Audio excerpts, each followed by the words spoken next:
শুধুমাত্র 10 মিনিটে বানিয়ে নিন সন্ধ্যের টিফিনে সুস্বাদু লোভনীয় এই ম্যাগি রেসিপি।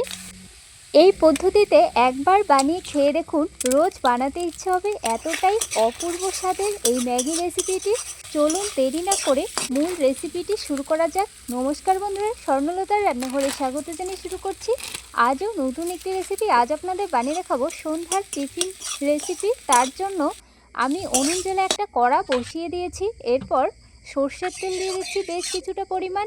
এবার তেল গরম হয়ে এলে 1 বাটি পরিমাণ পেঁয়াজ কুচি দিয়ে দিচ্ছি। এখানে আমি মোট 2টো পেঁয়াজ কুচি নিয়েছি। ঝালের জন্য 2টো কাঁচা লঙ্কা খুব ভালোভাবে পেঁয়াজের সঙ্গে ফ্রাই করে নিতে হবে।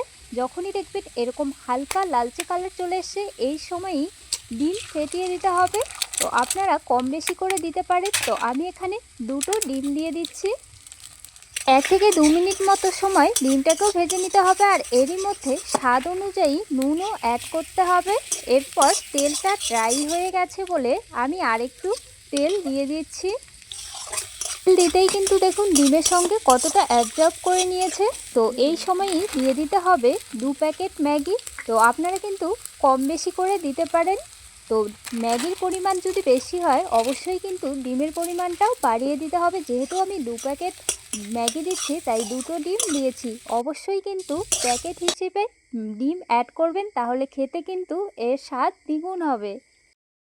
তো বন্ধুরা, যখনই দেখবেন এরকম লালচে কালার চলে এসে, ঝোলের জন্য পরিমাণ মতো জল দিয়ে দেবেন। আপনারা যতটা পছন্দ করেন সেই অনুযায়ী কিন্তু জলটা দেবেন। হাই আঁচে আমি ঝোল ফুটিয়ে নিয়েছি।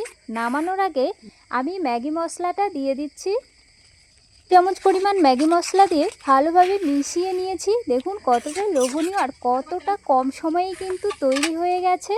বন্ধুরা, আমি একটা প্লেটে সার্ভ করে দেখাচ্ছি কতটা লোভনীয় হয়েছে। দেখুন আজকের চটপটা এই ম্যাগি রেসিপিটি কেমন হয়েছে কমেন্ট করে জানাতে ভুলবেন না। এছাড়াও লাইক কমেন্ট শেয়ার করে পাশে থাকবেন। শেষ অবধি দেখার জন্য ধন্যবাদ।